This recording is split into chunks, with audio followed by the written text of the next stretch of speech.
winning instantly. You should have a process, you should have a character, you should have that commitment, and the being Christ-centered in order for you to move on, to push through, to move forward sa inyong ginagawa. And I'm really happy again to be here.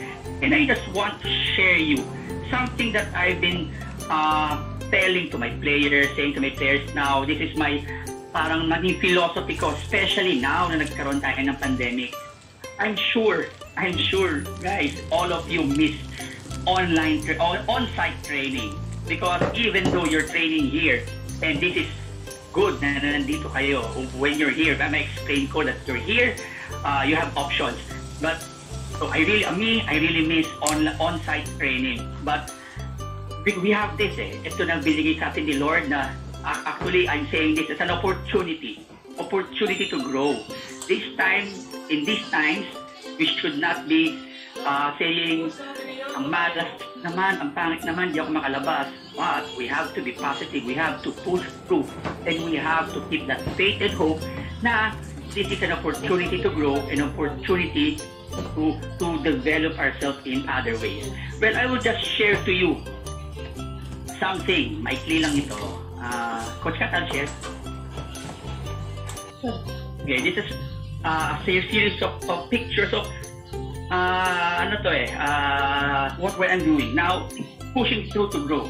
Well, Coach Richard saying that this week our message is pushing through. Well, now I'll share you pushing through to grow. So bakit ko nasasabi na pushing through to grow? Well, for me, kayo mga athletes, hindi tayo pwedeng maging stagnant. Hindi pwedeng because may pandemic, hinto ako, because of I cannot do on-site training, I will stop. No, even though in this kind of situation, we still have to grow. But what Coach Richard is saying is we really have to have a program, to have a process. Now I will just share you what I've been doing with my team. Okay, this is my team. I've been sharing to you my people program that I've been doing for us to grow. This is my team. I've been coaching the Ateneo Women's Volleyball team for 2 years now, and I've been with the men's team for 5 years.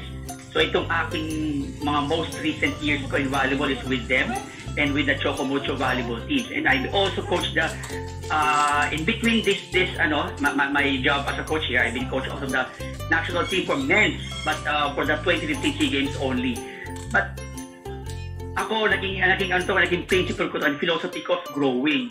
Oh, bakit ito sinasabing growing? In these times, ito mga questions natin Ako, ito sinasabi ko sa mga coaches, sa mga players na how can we maintain the athletes in excellent fighting form? Kayo kagaya niyo, hindi kayo nakapag-practice sa mga coaches niyo sa school, sa mga club niyo, hindi kayo nakapag-practice. So, nakukontiyan. So, this is a problem. This is my questions. So, I just share that my solution is to grow. Pushing through is to grow. This is my solution. Bakit ko nasabing grow? First grow is letter G. All of you should have a goal. In pushing through, you should have a definite goal. Ako, anong goal ko? Ang goal ko, I will push through this pandemic. I will push through. I want to grow. Because my goal is to defend my title. If iba hindi nakakala, we nag-champion kami noong season 81 sa UAP volleyball. And nagkaroon ng pandemic season 82. Hindi naman ako mag-stop here. My goal is to defend the title. My goal is to win. My goal is to maintain the fitness of my player para pagdating ng UAP ready kami. So kayo girls, boys, guys, we should have a specific goal. We do not train this because gusto ko maging magaling na volleyball player. Yes, all of us wants to be a good volleyball, basketball player, badminton player, but we have to have a specific goal. For example, parang I will go to in this clinic para ma-enhance yung setting skills ko, para ma-enhance yung dribbling skills ko, para pagdating ko, matulungan ko yung team ko, matulungan ko yung skills nyo, yung team ko, matulungan ko yung school ko. So, in every goal, it should be specific. That's my tip. Hindi tayo po pwedeng mag-goal ng sobrang general.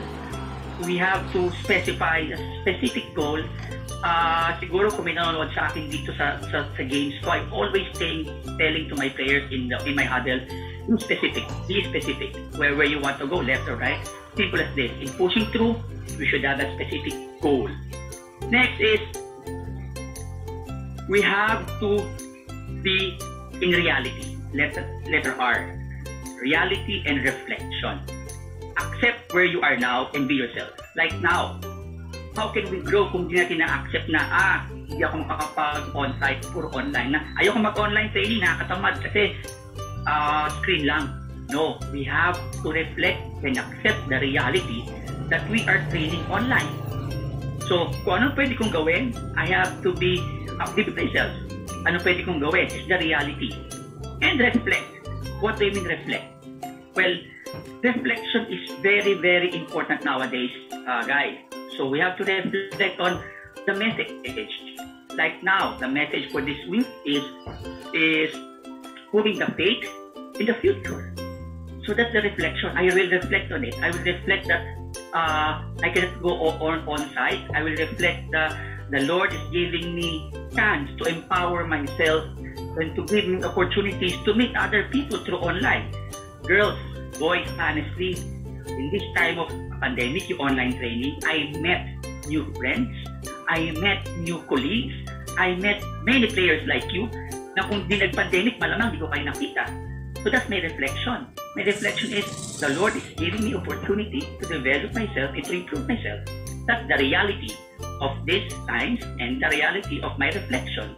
So, in the picture, the reality is, Faith Desperos is doing household chores. That's the reality now. So, to grow, you have to reflect ano pang pwede kong gawin sa bahay ko. Hindi lang ako pwedeng puro gaming, hindi lang ako pwedeng Netflix, hindi ako pwedeng online exercise lang. I have to exercise also using other stuff like painting, cooking, baka diba nag-tutor sa mga kapatid. That's the reality. And in order to grow, you have to reflect on those reality for you to have an opportunity to grow. Again, next, letter O. What's letter O? Look, these are my options. Letter O means option. Like you guys, there's no on-site training. Itigil na ba tayo sa training? No. For the wing sport, it's helping you to have an option na in times like this, you can still train with your coaches na sobrang yung mga coaches nyo sobrang talented, sobrang idol. Si Coach Short, idol yan eh, idol ko yan. Talagang die-hard Ginebra fan ako because of Coach Short, diba? So option yan eh, option to learn online. Option, anong mga option? Meron tayong Google Meet, meron tayong Zoom, marami, YouTube para to watch videos. Options, girls, boys. Ako, I believe me kahit watching videos lang, watching YouTube, kunyari, basketball player kayo, volleyball player kayo, or badminton player, watch international games, watch professional games, panoorin niyo yung game ni Coach Shot na magaling mag-dribble. So, para masanay kayo. Diba? That's option. Hindi po pwedeng option ko lang is through this lang. Option is, you can watch videos, you can message your coach through Messenger, ano bang pwede kong gawin, coach? So, there's a lot of option. In order to grow, in order to push through, we have to have some options, many options for us to achieve what we want to achieve. Okay? Next is W. What's W? So, importante sa akin to. Look at my picture there. Sobrang strict. Parang galit na galit. But no, that is the will. The steadiness of will to pursue and achieve our goal. The steadiness of will to learn values in sports. What's the steadiness of will to pursue and achieve our goal? Diba? Sabi ko kanina, goal. Pero hindi pwedeng, may goal ako. Pero walang will. Importante yung will. So in order to grow, you have to be steady in your will. My will is, I want to be the best setter in my high school years. Paano mo gagawin yun? You have got to have will. Kailangan, gigising ako na maaga para mag-extra load ako, mag-set ako sa wall. Kung basketball player ako, walang on-site training, gigising ako na maaga, 2 times a day, 3 times a day, mag-dribble ako. That's the will. You have to have that will para ma-pursue yung goal. Hindi tayo pwedeng ginawa ko na to, tapos na ako, nagawa ko na ngayong araw. Like for now, you're training now. Tuesday, Thursday ba siya train, Coach Kat? Tuesday, Thursday? Tuesday, Saturday. Why Tuesday, Saturday. The will is Tuesday, Saturday lang ba? No, yung ginawa namin na Tuesday, gagawin ko ulit ngayon, Wednesday. Yung ginawa namin na Saturday, gagawin ko because I have the will to achieve my goal. Ulitin ko to. Like in my picture, bakit ako nakatulong ganon? Kasi my will is for you to do it right. For us to do it right and to be better ourselves every day. I'll move on. Now, pushing through in these times, sabi nga natin, I will differentiate it into there's physical development, but it's not all physical development. There should be always character development in order to grow. Physical development, ito yan. Physical development is being competent, being committed, and having that character. Hindi ibig sabihin na physical lang, walang character. Look at this picture. Look at the pictures of my teams practicing, the juniors team, the women's team, the men's team. So, why am I saying competent? Competent is they have to do it na kapag ginawa nila in tamang form, in tamang ways, pagdating ng UAAP, competitive sila. Okay? They're committed. How they are committed? Look at isang player dito. Walang siyang gadget, wala siyang equipment, but she's doing with water bottle because she's committed to grow. She's committed to push through. Kahit in pandemic, kahit water bottle, gagawin ko yan. And the character of kahit hindi nakatingin si coach, gagawin ko. Kasi, i-video ko na yung sarili ko and i-video ko coach. So, you learn also integrity. You also learn character na gawin ko ito ng tama kahit wala nakatingin na coach. And then, importante, in growing and in pushing through is the character development. What's our character development?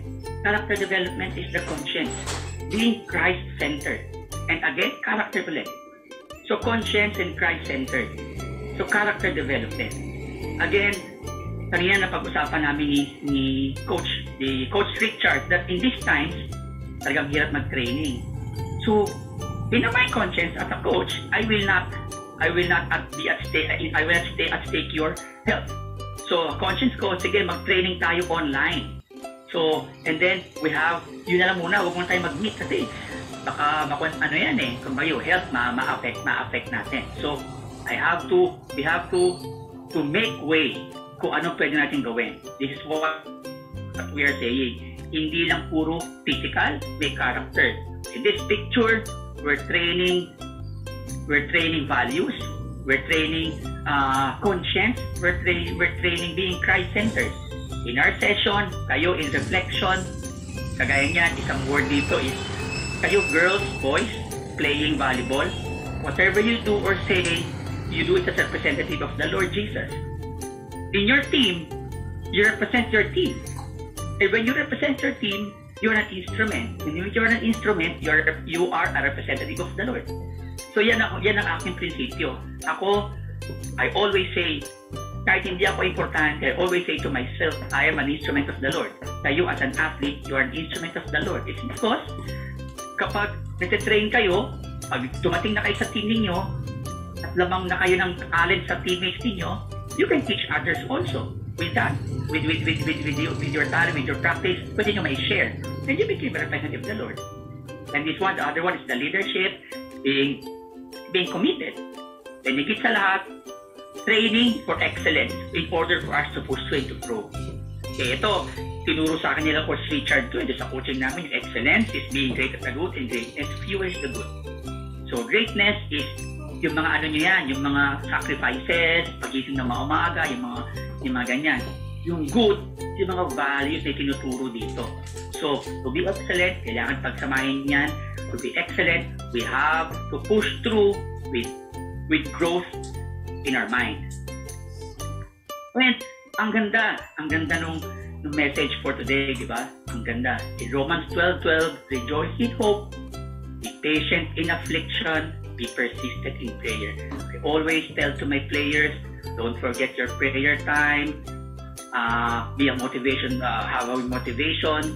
And because ito ang like ko sinasabi now, we have to have courage at the present and faith and hope in the future. Right now, this is all we can do. We have to be courageous. We have to do everything for us to grow. Training online, ganito. Alam niyo girls, boys, kayong nagte-training online na ganito, nag-enroll kayo sa mga clips nito, ahead of the others na kayo. Paano masasabing matapang ang isang player if hindi man lang kayo sasali? Diba? So, sabihin, courage, madali lang yan, maging matapang. No. You will not test your character, your courage, if hindi ka sasali. Like now, you're here, training, online clinic. Soon, kayo na magiging leader. Kasi may courage kayo to practice. May courage kayo to enroll here. May courage kayo to be present. Being present here is all is being courage in what you do. And lastly, faith and hope in the future. May courage tayo ngayon na magte-training ako in order for me to grow, pushing through my faith and hope in the future, that in the future, magiging magaling ako. In the future, I'll be an instrument of the Lord, and I'll give hope that everything that's happening now, pagdating ng future, it will be bright. So with that, I'll end you with this message from me. So maintain that steadiness of will. Keep yourself motivated. Be an instrument to others. And continue that faith, trust, courage. Thank you. Thank you, Coach Kat. And I don't know, baka mabilis yata. I hope na intindihan naman ng mga students natin. Thank you very much, Coach Oliver. Let's thank Coach Oliver. When you see him, o kaya pagka nakita niyo man sa Messenger or Facebook, you thank him. Kasi when you communicate that to him, people will also be encouraged that he can impact more lives. All right. Thank you very much again, Coach Oliver. Hope to see you often. Thank you. Okay. So thank you so much. I'm really happy and blessed to be here. Pati coaches na-inspire. Okay. Now, let's go to